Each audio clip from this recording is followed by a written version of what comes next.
Stop right there.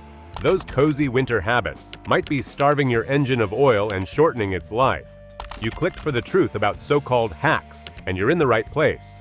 We're breaking down 7 popular tricks people swear by, but only 3 actually protect your engine. In the next minutes, you'll see why some routines feel warm and helpful, but quietly cause thermal shock, fuel dilution, or electrical strain. We'll separate comfort shortcuts from real engine-saving steps, and give you a simple cold start routine that reduces frost without risking damage. Ready to find the hidden engine killer you're doing every morning? Number 1. Warming up your car for 10+ minutes. Sounds cozy to let it purr for 10 minutes, but that long idle can wash raw fuel into your oil and thin it when your bearings need the most protection. Older carburetors needed warm-ups to atomize fuel. Modern fuel injection meters fuel precisely from the first second. So, why does it sound rough when cold? The ECU commands cold start enrichment. Extra fuel sticks to cold cylinder walls, and incomplete combustion leaves droplets that seep past the rings. That's fuel dilution. It lowers oil viscosity and drags water vapor into the crankcase, contaminating the oil. SAE-backed findings show a big share of engine wear happens right after a cold start, and long idling keeps you stuck in that worst wear window. Idling also warms slowly, leaving the transmission, differential, and wheel bearings ice cold. OEM manuals from major brands tell you to idle only 30 to 60 seconds, then drive gently. A Wintertips Echo, smart moisture management, and proper defroster use. Do that, and you warm everything faster with less dilution. If time doesn't fix cold, force won't either, especially not with the throttle. Number 2. Revving the engine to heat it faster. The gauge barely budges, so the instinct is to blip the throttle. Quick heat, right? Not with cold oil. At low temperatures, oil thickens, and the pump struggles to move it fast enough to build a stable film. That means bearings and cam lobes start out in boundary lubrication, where metal can touch metal. Add a spike in RPM, and you stack load on parts before they're fully protected. Here's what actually happens when you rev a cold engine. The ECU is already running a rich cold start mix. More RPM means more fuel, and some of it washes down cylinder walls. That dilutes oil and strips the thin layer you need to prevent micro-scuffing. Tech bulletins describe the aftermath: fine scoring on cam lobes, premature bearing wear, and patterns tied to aggressive cold revs.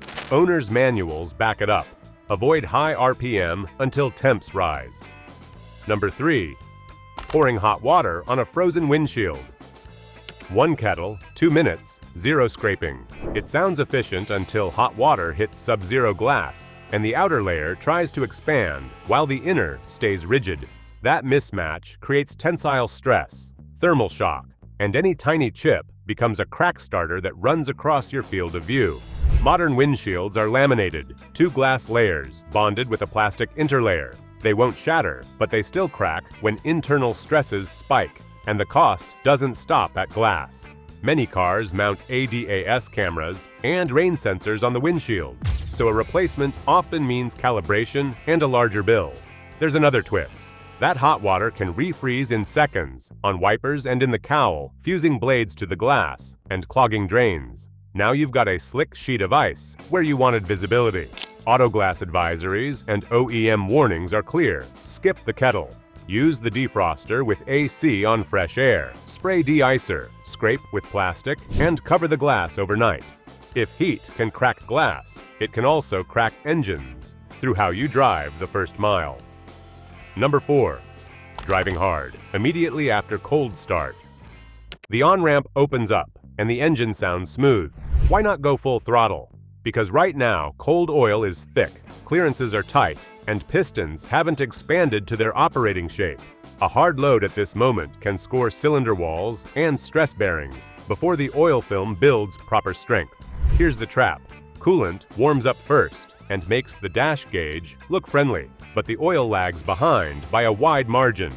That colder oil can't protect turbo bearings spinning past 100,000 RPM when you stab the throttle. Turbo makers warn that rapid spool on thick oil risks metal-to-metal contact and micro-scuffing that adds up fast. downstream, cold transmission, and differential fluids resist movement. So a hard launch sends shock loads through gears and can shed metal, as the film hasn't formed yet. Number 5. Using the parking brake in freezing weather. Habit says click it up. The forecast says ice. Which one wins when everything is soaked from slush and the temp nosedives overnight? Moisture inside parking brake hardware can freeze solid. With cable-operated drum-in hat setups, the cable sheath traps water, then locks the shoes against the drum. In disc-based systems, wet pads can bond to rotors. First movement in the morning feels like dragging an anchor, and that grinding can score pads, warp rotors, or strain calipers. Electronic parking brakes aren't immune either. Moisture can freeze inside the actuator or caliper, leaving the brake half on and cooking itself through constant drag. Add road salt, and corrosion speeds up seized cables and sticky mechanisms, an expensive combo of parts and labor. OEM winter guidance and AAA maintenance reminders both stress keeping brakes healthy, and service bulletins call out frozen mechanisms in deep cold. On level ground, use park or leave a manual in gear and turn wheels toward the curb. On brutal nights after wet driving, skip the brake or apply lightly and verify roll-off. Air shrinks in the cold, so does your tire's contact patch if you overcompensate. Number 6. Overinflating tires to compensate for cold. The TPMS light pops on during a cold snap. You grab the pump, and you're tempted to overshoot the door jam number by a few PSI. Seems safer, right? Here's the catch. Extra pressure shrinks the contact patch, and on ice, that means less bite and longer stops. It also chews up the center tread faster, trading grip today for a bald stripe tomorrow. Cold explains the warning. Air pressure drops roughly 1 psi for every 10 degrees Fahrenheit. So yesterday's perfect tire quietly went soft overnight. Overcorrecting pushes the footprint into a bulged center. A BS and ESC now see a smaller, twitchier grip zone and intervene sooner, lengthening braking on slick roads. Hydroplaning gets worse too, because a narrow patch cuts fewer water paths. Tire makers like Michelin and Bridgestone say set pressures cold, and NHTSA's TPMS thresholds only flag significant drops, not a target to exceed. Set to the door jam spec, recheck during cold snaps, and consider true winter tires. Pressure isn't the only silent thief in winter. Your battery is under siege too. Number 7. Ignoring battery load while using heaters and defrosters. You start the car and light up everything. Seat heater, rear defrost, headlights, wipers. It feels necessary in a freeze. But is the battery keeping up or getting drained for tomorrow? Cold slashes output. At 32 degrees Fahrenheit, a battery may deliver about half its rated cranking power, and at minus 20 degrees Fahrenheit, it can fall near 20%. Thick oil makes the starter work harder, so you're already in a deficit. Then comes the load. At idle, the alternator makes minimal power, so the battery supplies heaters and defrosters while it's weakest.